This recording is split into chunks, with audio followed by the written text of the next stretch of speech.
السلام علیکم۔ ہماری زندگی میں بعض دفعہ ایسا ہوتا ہے کہ بہت زیادہ آزمائشیں آ جاتی ہیں جن سے باہر نکلنا ناممکن لگتا ہے، لیکن کچھ لوگوں کے لیے یہ آزمائش ان کو توڑنے کے لیے نہیں بلکہ ان کو بہتر بنانے، بلند کرنے اور ان کے لیے کسی بڑی چیز کو تیار کرنے کے لیے آتی ہے۔ یہ وہ چنے ہوئے لوگ ہوتے ہیں جو نہ صرف سخت ترین امتحانات کا سامنا کرتے ہیں بلکہ ان میں ایسے لوگ بھی ہیں جو مضبوط ایمان کے ساتھ کھڑے رہتے ہیں۔ اس سے پہلے ہم ان 6 آزمائشوں کا ذکر کریں گے۔ میں آپ کو ایک بات یاد دلانا چاہتی ہوں، اگر آپ یہ ویڈیو دیکھ رہے ہیں اور کسی بھی آزمائش کا سامنا کر رہے ہیں تو یہ حادثاتی طور پر نہیں ہے، شاید آپ بھی کسی ایسے امتحان سے گزر رہے ہوں گے اور ہو سکتا ہے کہ آپ ان منتخب افراد میں سے ایک ہوں۔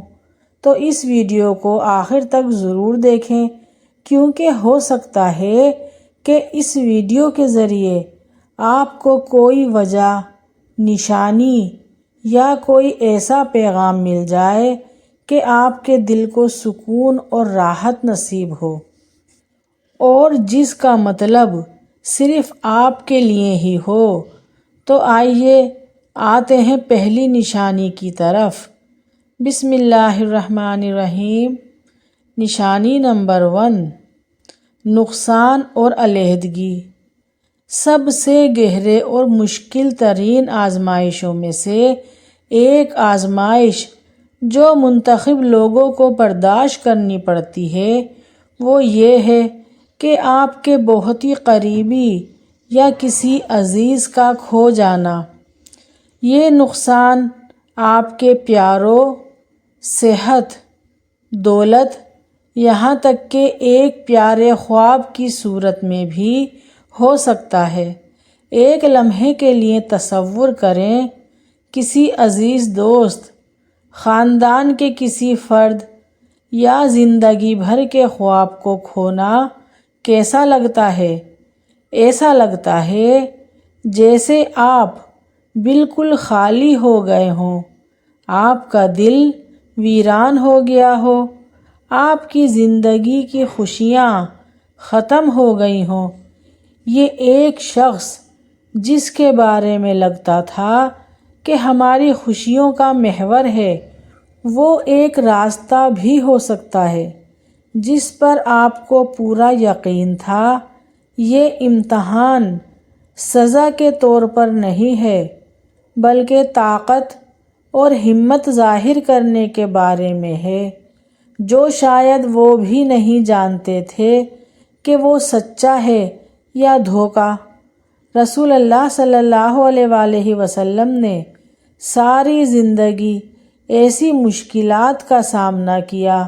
چھوٹی عمر سے ہی انہوں نے اپنے والدین اور پھر اپنی پیاری بیوی حضرت خدیجہ رضی اللہ تعالیٰ عنہا اور پھر اپنے چچاؤں کا صدمہ جھیلا جو ان کے مددگار تھے، اور وہ لمحہ ان کے لیے بڑی آزمائش کا تھا۔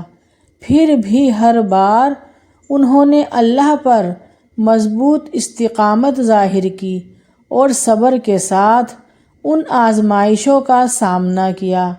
اور اسلام میں ایسی آزمائشیں اکثر کسی کے دل کو اللہ کی طرف لوٹانے کا ذریعہ ہوتی ہیں۔ درد اگرچہ شدید ہے لیکن ایک یاد دہانی بن جاتا ہے کہ حقیقی بھروسہ صرف اللہ پر ہونا چاہیے، جیسا کہ اللہ تعالیٰ قرآن میں فرماتا ہے کہ ہم تمہیں ضرور کسی نہ کسی خوف اور بھوک اور مال اور جان اور پھلوں کے نقصان سے آزمائیں گے، لیکن صبر کرنے والوں کو خوشخبری سنا دو۔ اور ایک دل کو چھو لینے والی مثال تو ان کے پیارے بیٹے ابراہیم کے انتقال کی ہے، جب ان کے پیارے بیٹے بچپن میں ہی فوت ہو گئے تھے تو رسول اللہ صلی اللہ علیہ وآلہ وسلم نے اپنے بیٹے کو تھام لیا اور آنکھوں میں آنسو لے کر ایک باپ کے درد کا اظہار کیا اور ہم سب کو یہ سبق دیا کہ ہمیں صبر کرنا ہے، یہ کہتے ہوئے کہ آنکھیں آنسو بہاتی ہیں، دل غمگین ہے، لیکن ہم اس کے سوا کچھ نہیں کہیں گے جو ہمارے رب کو پسند ہو۔ یہ وہ گہری طاقت اور سر تسلیم خم ہے جس کو مثالی بنانے کے لیے ہمیں بتایا جاتا ہے کہ ہمارے پاس جو کچھ ہے وہ اللہ کی طرف سے ہے اور ہم بالآخر اسی کی طرف لوٹتے ہیں۔ ذاتی نقصان کے لمحات میں ہم مغلوب ہو سکتے ہیں، ہم غمگین اور ہمارے دل اداس ہو سکتے ہیں، پھر بھی ہمیں صبر اور اللہ کی حکمت پر بھروسے کا احساس ہمارے درد کو روحانی ترقی کی راہ میں بدل سکتا ہے۔ نقصانات جتنے بھی مشکل ہیں ہمیں یاد دلاتے ہیں کہ ہمارا بھروسہ صرف اللہ پر ہے اور یہ کہ آزمائش خواہ کتنی ہی تکلیف دہ ہو ہمیں اللہ کے قریب لاتی ہے اگر ہم ثابت قدم رہیں تو۔ اور اس قسم کا صبر جسے صبر جمیل یا خوبصورت صبر کہا جاتا ہے، یہ کوئی معمولی چیز نہیں ہے، یہ طاقت کی علامت ہے، اللہ کی حکمت پر اٹل یقین کا اعلان۔ یہ ہی وہ چیز ہے جو چنے ہوئے لوگوں کو مضبوط کرتی ہے، ان کی مدد کرتی ہے، یہاں تک کہ جب وہ محسوس کرتے ہیں کہ ان کے پاس کچھ نہیں بچا۔ نشانی نمبر 2 یہ ہے خیانت یا ناانصافی کا سامنا کرنا۔ سب سے زیادہ تکلیف دینے والے امتحانات میں سے جو ایک منتخب افراد برداشت کرتے ہیں وہ دھوکہ ہے، خاص طور پر ان لوگوں سے جن پر وہ بھروسہ کرتے ہیں یا ان کے قریب ہونے کا یقین رکھتے ہیں۔ اس طرح کا دل ٹوٹنا لوگوں کی اصلیت کی پہچان کرا دیتا ہے اور ہمیں اندر سے مضبوط بنا دیتا ہے، اور اس دھوکے سے ہمیں اعتماد مل جاتا ہے۔ لیکن یاد رکھیں اس امتحان کا سامنا سب سے زیادہ معزز لوگوں نے بھی کیا ہے۔ ہمارے پیارے نبی حضرت محمد مصطفیٰ صلی اللہ علیہ وآلہ وسلم کی مثال لے لیجئے، جن کے ساتھ مدینے کے منافقین نے شدید خیانت کی اور ظاہری طور پر انہوں نے اپنے آپ کو اسلام کے حامی کے طور پر پیش کیا اور وہ نبی اور مسلمانوں کے شانہ بشانہ کھڑے نظر آتے ہیں، پھر بھی بند دروازوں کے پیچھے انہوں نے دشمنوں کے ساتھ مل کر سازش کی، اختلافات پھیلایا اور مسلمانوں کے منصوبوں کو مخالفین پر ظاہر کیا۔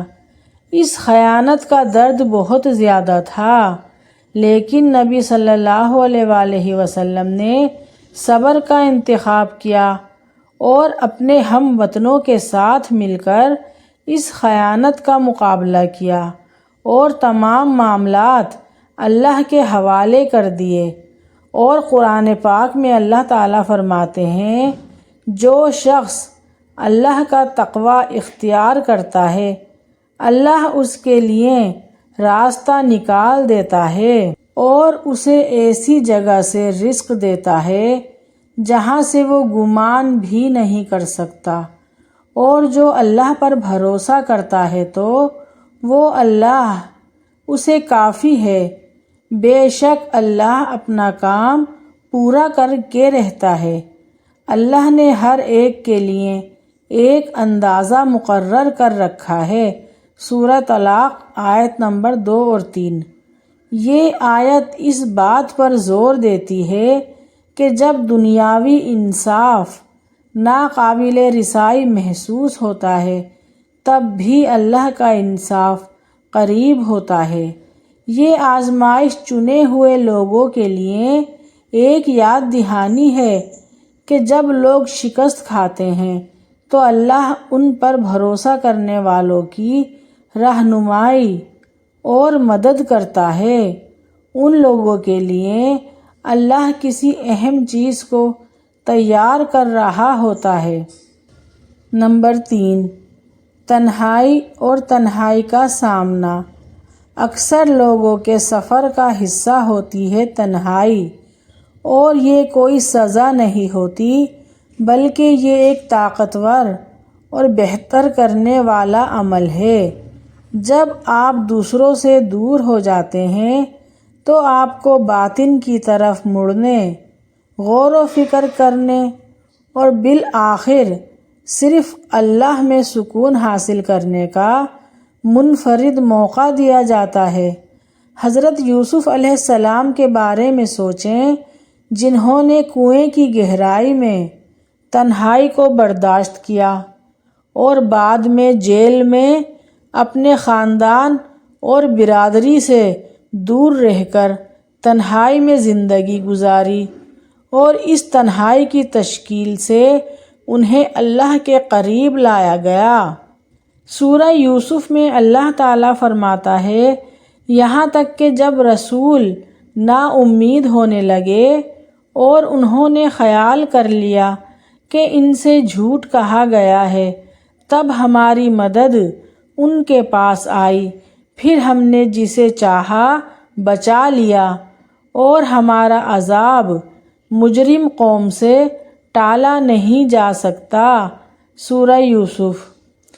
یہ آیت ہمیں یاد دلاتی ہے کہ اگرچہ تنہائی دل پر گراں گزرتی ہے لیکن اللہ ہمیشہ ہمارے ساتھ ہوتا ہے، ہماری رہنمائی کرتا ہے، اور یہ تنہائی کے لمحات ہمارے ایمان کا سب سے سخت امتحان بھی ہو سکتا ہے، لیکن یاد رکھیں یہ وہ لمحات بھی ہو سکتے ہیں جہاں اللہ تعالیٰ اپنے چنے ہوئے لوگوں کو اپنے قریب لاتا ہے، انہیں بھروسہ اور صبر کی تعلیم دیتا ہے۔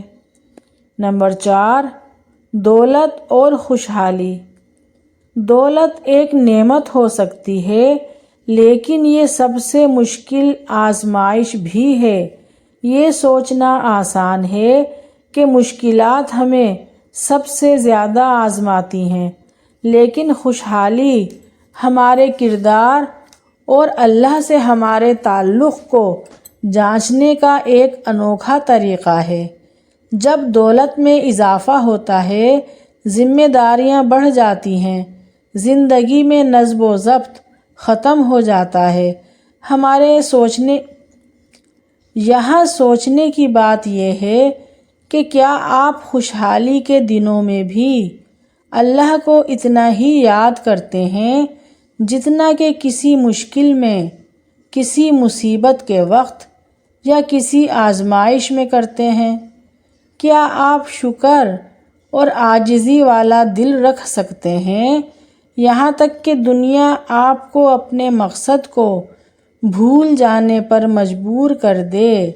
اس کی ایک مثال قارون کی کہانی ہے، جو حضرت موسیٰ علیہ السلام کے دور میں اپنی بے پناہ دولت کی وجہ سے مشہور ہوا تھا۔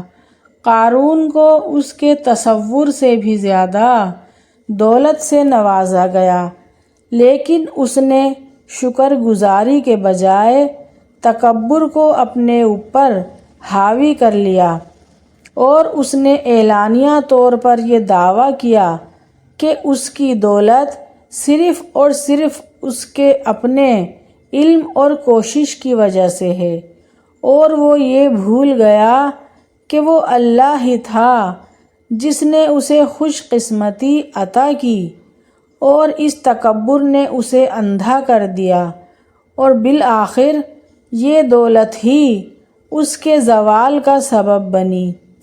آج کی دنیا میں ہم عیش و عشرت اور کامیابی کی جستجو میں لگے ہوئے ہیں۔ یاد رکھیں، حقیقی خوشحالی دولت سے نہیں ہوتی، بلکہ یہ اللہ کی طرف سے ایک تحفہ ہے۔